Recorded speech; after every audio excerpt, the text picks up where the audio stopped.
এই রকম ফুলকো পোয়া পিঠা কিভাবে বানাবেন আজকের পর্বে শেয়ার করব। আজকের পিঠা বানাবো বাজারে কেনা চালের গুঁড়ো দিয়ে। তাহলে ভিডিওটি স্কিপ করবেন না, সাথে থাকুন।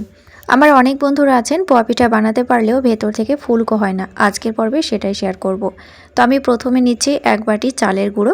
আমি এখানে ছোট সাইজের একটা বাটি ব্যবহার করেছি, আপনারা মেজারমেন্ট কাপও ব্যবহার করতে পারেন। তো আমি প্রথমে দিলাম 1 বাটি চালের গুঁড়ো। এবার ওই বাটিরই 1 বাটি দিচ্ছি ময়দা। তবে এখানে ময়দার পরিবর্তে আপনারা আটা ব্যবহার করতে পারেন। তো এবার আমি দুটো উপকরণকে ভালো করে মিশিয়ে নেব, আর সাথে দিয়ে দেবো সামান্য একটু লবণ। আর কোনো উপকরণ লাগবে না, ভালো করে শুকনো উপকরণ মিশিয়ে নিতে হবে।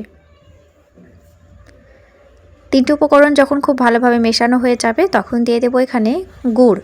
তো এখনও আমাদের অনেকের ঘরে খেজুর গুড় আছে, আপনারা চাইলে এখানে চিনি ব্যবহার করতে পারেন, তাতে কোনো সমস্যা নেই। তো আমি এখানে গুড়টাই ব্যবহার করলাম। তো এখানে স্বাদ মতো খেজুর গুড় আমি ব্যবহার করেছি। তো আপনারা অবশ্যই স্বাদ বুঝে গুড় ব্যবহার করবেন। আর বন্ধুরা, এখানে মেন উপকরণ হলো গরম পানি। আপনারা এখানে উষ্ণ গরম পানি ব্যবহার করবেন। ফুটন্ত পানি বা ঠান্ডা পানি এখানে কখনোই দেবেন না। পানিটা হবে 1টি আঙুল ডুবে থাকতে পারবে এই রকম। তো এইরকম গরম পানি দিয়ে আস্তে আস্তে ব্যাটারটাকে আপনারা রেডি করবেন।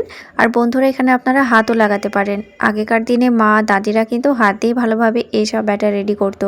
তো যাই হোক, দেখুন ভালোভাবে ব্যাটারটা যখন রেডি হয়ে যাবে তখন এই ব্যাটারটিকে 5 মিনিটের জন্য রেস্টে রাখতে হবে। আর বন্ধুরা, এই ব্যাটারটি আমি চালের গুঁড়ো দিয়ে রেডি করেছি, তবে এই ব্যাটারের ভেতরে কিন্তু একটা আঠালো ভাব নিয়ে আসতে হবে। তো এই আঠালো ভাবটা নিয়ে আসার জন্য অনবরত ঠিক এইভাবে ফেটাতে হবে।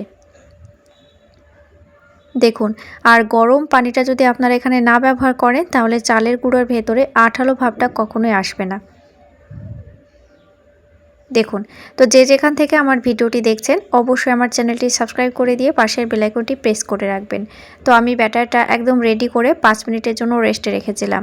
তো দেখুন, আমাদের ব্যাটার একদম পুরোপুরি রেডি হয়ে গেছে।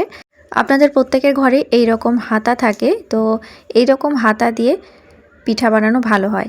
তো আমি হাতা দিয়ে আপনাদেরকে দেখিয়ে দিচ্ছি। দেখুন ঘনত্বটা কেমন হবে।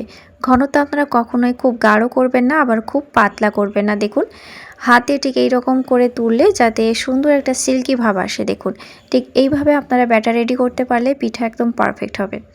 তো চলুন বন্ধুরা, এবার আমরা পিঠাগুলো বানিয়ে নিই। তো পিঠা বানানোর জন্য তেলটা অবশ্যই আপনারা বেশি করে নেবেন। একদম ডুবো তেলে কিন্তু এই পিঠাগুলো ভাজতে হবে। যে কোনো কড়াই আপনারা এখানে ব্যবহার করতে পারেন, তবে তেলটা প্রথমে ভালো করে আগে গরম করে নেবেন। তেলটা যদি ভালোভাবে গরম হয় তাহলে পিঠাগুলো পারফেক্ট হবে, ফুলবে, আবার সুন্দর কালারও ধরবে। দেখুন বন্ধুরা, ব্যাটার দেওয়া মাত্রই পিঠাগুলো একদম ফুটবলের মতো ফুলে উঠেছে। আর এই পিঠাগুলো এইরকমই কিন্তু ফোলা ফোলা থাকে বানানোর পরে বা ঠান্ডা হওয়ার পরেও। এই পর্যায়ে আপনারা গ্যাসের ফ্লেমটা মাঝারি ফ্লেমে রাখবেন, একদম লো ফ্লেমে রাখতে যাবেন না, তাহলে পিঠাগুলো চুপসে যাবে বা কড়া হয়ে যাবে। আর হাই ফ্লেমে দিলে কিন্তু সাথে সাথে পুড়ে কালো হয়ে যাবে। তো গ্যাসের ফ্লেমটা একদম মাঝারি আঁচে রেখে আপনারা পিঠাগুলো ভাজবেন। দেখুন সুন্দর কালার এসেছে। তো দুই দিক থেকে পিঠাগুলো অনেক সুন্দর হয়েছে। এবার আমি এটাকে তেল ঝরিয়ে উঠিয়ে নিচ্ছি। একদম কাছ থেকে আপনাদেরকে দেখিয়ে দিচ্ছি। দেখুন কতটা পারফেক্ট হয়েছে আমাদের পিঠা। ভেতর থেকে হয়েছে একদম জালিদার, আর উপর থেকে একদম ফোলা ফোলা। তো দেখুন আমাদের সব পিঠাগুলো রেডি হয়ে গেছে। আপনারা 1 মিনিটে 1টি করে পিঠা কিন্তু বানিয়ে নিতে পারবেন। এই পিঠাগুলো এতটা বানানো সহজ। আটা ময়দা দিয়ে আমরা পোয়া পিঠা বানিয়ে খেয়েছি, মালপোয়াও খেয়েছি। পোয়া পিঠা মালপোয়ার মধ্যে কিন্তু একটু তফাৎ আছে। তো যাই হোক, বাজারে কেনা চালের গুঁড়ো দিয়ে আপনারা পারফেক্টভাবে আশা করি আজকের পর থেকে জালিদার পোয়া পিঠা বানিয়ে নিতে পারবেন। আর এই পিঠাগুলো ভেতর থেকে কতটা জালিদার হয়েছে আর কতটা ফুলকো হয়েছে সেটাও আপনাদেরকে এবার দেখিয়ে দিচ্ছি। দেখুন ভেতর থেকে কতটা জালিদার হয়েছে আর কতটা লোভনীয় হয়েছে। তো বাড়িতে অবশ্যই বানিয়ে নেবেন। আমি এখানে খেজুর গুড় দিয়ে বানিয়েছি, আপনারা খেজুর গুড়ের পরিবর্তে চিনি ব্যবহার করতে পারেন। তো যাই হোক, ভিডিওটি কেমন লেগেছে অবশ্যই কমেন্টের মাধ্যমে জানিয়ে দেবেন। আশা করি আপনাদের খুবই ভালো লেগেছে। আর চ্যানেলটি সাবস্ক্রাইব করে দিয়ে পাশের বেল আইকনটি অবশ্যই প্রেস করে রাখবেন। তাহলে বন্ধুরা, নতুন নতুন রেসিপি নিয়ে ফিরে আসবো আবার নেক্সট এপিসোডে। আজকের মতো এই পর্যন্তই। ভালো থাকবেন, ফিরে আসছি নতুন কোনো রেসিপি নিয়ে। Thank you.